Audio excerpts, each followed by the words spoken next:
1, 2, 1, 2, 3, 4. Hi, I'm Tom Pugh, I'm Sandra Riscala. and we started Plugged In 17 years ago, and at that time we had no idea what this music program would be like 17 years down the line. It's been very far-reaching. Yep, so we are a nonprofit youth rock band program, and what we do is we put kids in bands and they rehearse with a teacher, and then they play in concerts that raise money for different charities. So we're really trying to show them that they can make a difference in the world with something they love, music, and we're also trying to create an atmosphere where there's no competition, no hierarchy, and kids are just getting together to play music and to gain confidence and to help others. The kids actually choose the charity as a group for what they do at the end of their 14-week terms. And we've had a whole wide range of things we never heard of that the kids think are important, because we don't give them a short list. We just tell them, think of things that are important to you and propose it to the group, and then we vote on it. They vote on it, rather. Because it's a very kid-powered organization. Yeah, really there's not a lot of rules. The kids choose the music they want to play with guidance from the teachers. They choose the charitable organizations they're going to support. And the only really strict rules we have are just around being kind to others. So we don't tolerate any bullying, and we don't really have a problem with that. So yes, it's a lot of empowerment of youth to create the change that they want to change in the world.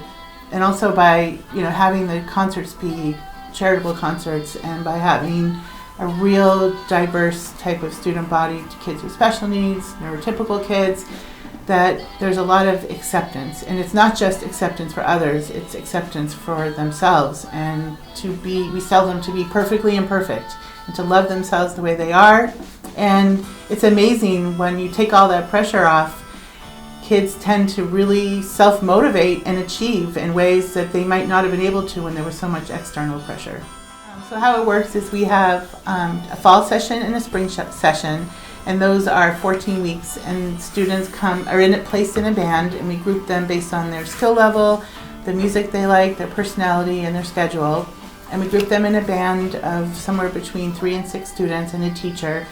And they meet once a week for an hour and a half for 14 weeks, and then the concert at the end of the session that raises money for the charity that the kids choose is at the end of that session. And right now, we have somewhere between 140 kids and 40 to 50 bands, so it's a 3-night concert, which is a lot of fun.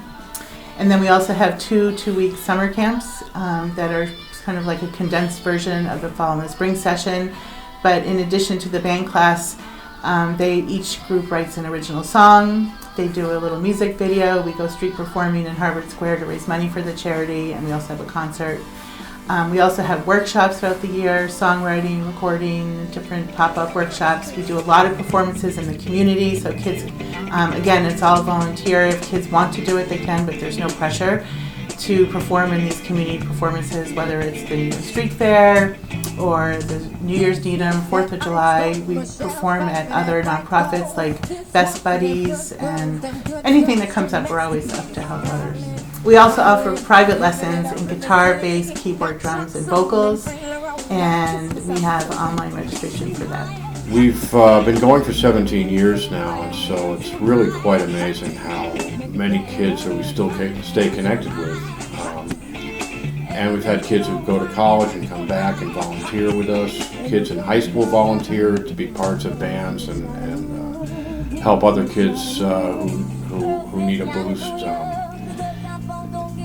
Some of our volunteers have come back and spent 2 weeks at summer camp and done an enormous amount of work, and it's meant a whole lot to them. We know from what they've told us, and we've seen it too. We've seen it in their dedication and their absolute love of the other kids, and we just feel so blessed by this whole experience. There's been nothing that stops people from helping each other when they're given the opportunity, and it's just a beautiful thing to see the commitment of these kids who were Plugged In, and they got a boost when they got in there, and then they come back and give somebody else a helping hand. Yeah, Plugged In is like a big family that keeps growing every year, and we even have former students that have gone to Berkeley or other schools, graduated, and are now teachers. And I think that, Plugged In is such a unique place that once a student participates, they feel this sort of commitment to it and a need to feel to cherish and support it, to keep it going for others, and they feel a sense of belonging to a special family that loved them, unconditionally.